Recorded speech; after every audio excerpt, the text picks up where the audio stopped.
Muito bem, os ministros ainda estão tomando posse, foi durante todo o dia, e quem tomou posse agora há pouco foi Paulo Guedes, o super ministro da Economia. Discursando ali pela primeira vez como chefe da pasta, ele ressaltou que ninguém consertará os problemas do Brasil sozinho. Também falou sobre a importância da reforma da Previdência, disse que ela é essencial e que o intuito do novo governo é implementar essa e outras reformas estruturais, como a abertura comercial de maneira sincronizada. Esse é só o primeiro destaque e os demais, a Vera Magalhães começa a partir de agora a contar pra gente. Silvio, ontem eu não escondi que eu fiquei bastante decepcionada com o tom dos discursos do presidente, né? Tanto do Congresso quanto do parlatório. Muito conteúdo ideológico, vazio de propostas, vazio de ideia, sem acenar com o que vão ser as linhas mestras do seu governo. Hoje eu vi que muitas análises da imprensa foram na mesma linha.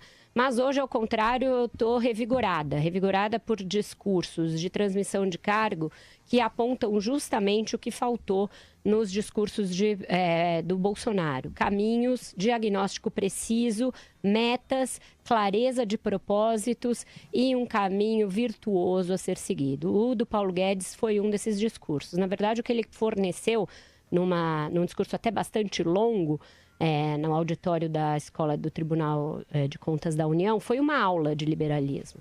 A gente cobra, e eu sou uma liberal na economia e sou uma liberal nos costumes, para aqueles que gostam de me taxar como de esquerda. Nunca fui de esquerda, nem no tempo do movimento estudantil, não tenho este cacuete, sou de direita na economia e liberal nos costumes, daí porque talvez as pessoas estranhem um pouco. Então, o que ele deu foi uma aula de liberalismo estrito sensu, hoje, ao tratar com desassombro, sem tabu, sem economês, de forma clara, didática e precisa dos grandes problemas que estão assolando a economia do Brasil e que são, sim, um legado do PT, uma herança maldita do PT. Sem precisar partir para ideologia boba e para classificação barata, como vamos banir o socialismo ou vamos banir o politicamente correto, o Paulo Guedes foi no cerne do que é a desgraça petista, que é a economia legada por Dilma Rousseff. Ele falou claramente em fazer privatizações sem que isso vire um palavrão mistificado e demonizado pela esquerda. Falou claramente da necessidade de se fazer a reforma da Previdência, tratou essa reforma como a mais importante e a prioritária daquelas medidas que vai atacar, sem a qual não será possível criar um ciclo de crescimento virtuoso, mas com a qual o Brasil pode crescer de forma sustentada e sustentável por 10 anos, pelo menos. Falou da alternância de poder e de como os ciclos econômicos também devem se alternar, como o liberalismo deve se alternar com ciclos mais social-democratas em vários países do mundo, como forma até de equilibrar as necessidades do país, o que deve ter sido um espanto para aqueles mais dogmáticos e menos propensos a entender dos assuntos antes de estigmatizar.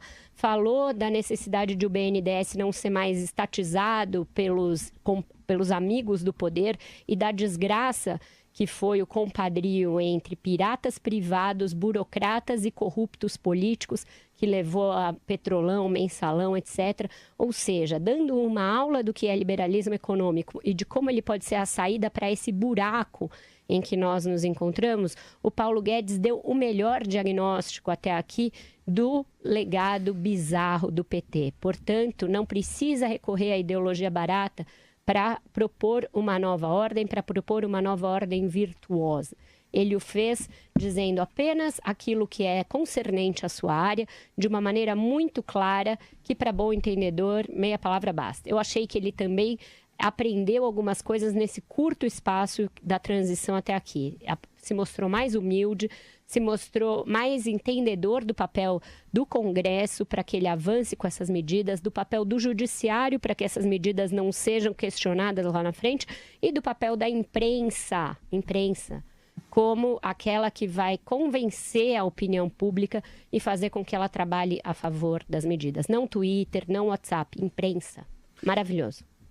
Muito bem. Carlos Andreasa, as suas impressões sobre a primeira fala de Paulo Guedes, esse que será o superministro do governo e o primeiro-ministro a ser conhecido, né? Lá na campanha, Jair Bolsonaro já dizia que ele seria o homem forte do governo.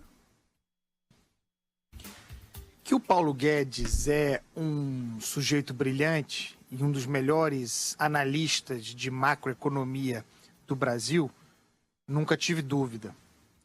É curioso analisar o percurso do Paulo Guedes desde a vitória do Jair Bolsonaro ao longo do período de transição até a formalização de sua função como ministro da Economia. Vejam que no começo ele teve uma superexposição assim que o Jair Bolsonaro foi eleito. E havia uma tentativa de fritá-lo. Houve uma tentativa de fritá-lo, apresentando-o como alguém esquentado, que desconhecia o ambiente político, que não conhecia o modus operandi em Brasília, algo que foi vazado e exemplificado num embate com Eunício Oliveira sobre orçamento. Ali se quis apresentar o Paulo Guedes como alguém destemperado e incapaz de fazer leitura política. Isso nunca foi verdade, embora ele seja, sim, alguém esquentado e que talvez normalmente não conhecesse a vida em Brasília. Ele sumiu naquele momento. Ele estava super exposto, havia tentativa de fritá-lo, em parte, dentro do próprio gabinete de transição. Ele, então, some, desaparece dos holofotes e se dedica à formação de sua equipe. Uma equipe de transição absolutamente brilhante que resulta num time no seu ministério, no seu grande ministério, de altíssimo nível. Talvez ele tenha aprendido muito sobre política nesse período, mas ele já sabia muita coisa e se acercou de grandes nomes, inclusive de gente que conhece a política real, o modo como as coisas funcionam no parlamento. Eu cito, por exemplo, há outros exemplos, eu cito, por exemplo, o Rogério Marinho, que foi o relator da reforma trabalhista na Câmara, um excepcional quadro técnico e que é um brilhante articulador político. Está no time do Paulo Guedes, trabalhando especificamente na Secretaria de Previdência pela reforma da Previdência, trazendo um pouco de mundo real. Desde esse momento, cresceu as possibilidades de que a reforma da Previdência do Michel Temer ganhasse importância e fosse, em parte, utilizada pelo Jair Bolsonaro. Algo em que eu acredito e que eu espero que aconteça, porque, como todo mundo já sabe, essa reforma já tramitou, ela pode ser complementada, mas ela já tramitou, está pronta para ser votada, ou bem encaminhada para ser votada, e nos pouparia muito tempo. Nesse discurso de hoje, ele apenas exemplificou esse percurso de amadurecimento e de formação da sua equipe. A Vera foi muito precisa na definição. Foi uma aula, um diagnóstico dos problemas do Brasil, o histórico que nos trouxe a esse ambiente de estagnação e um papo reto. Sem enfrentar o drama fiscal, o descontrole dos gastos, o Brasil vai continuar nesse ambiente, nessa condição de estagnação. E, portanto, embora o desemprego tenha parado de aumentar, sem andar para trás, sem que o desemprego ande para trás, sem que o desemprego deixe de ser o nosso principal problema. O diagnóstico foi preciso e a formação da equipe e a prioridade apresentada hoje, claramente, indica que sabe-se o que fazer. Agora, a questão é de operação política. Eu acredito, ouvindo o discurso do Paulo Guedes, eu acredito que a gente possa ter uma reforma da Previdência encaminhada nos próximos tempos. Ele fez uma cobrança quase dura, borderline, à classe política. Houve um momento que eu achei que o discurso dele fosse descambar para um tom mais agressivo, mas não.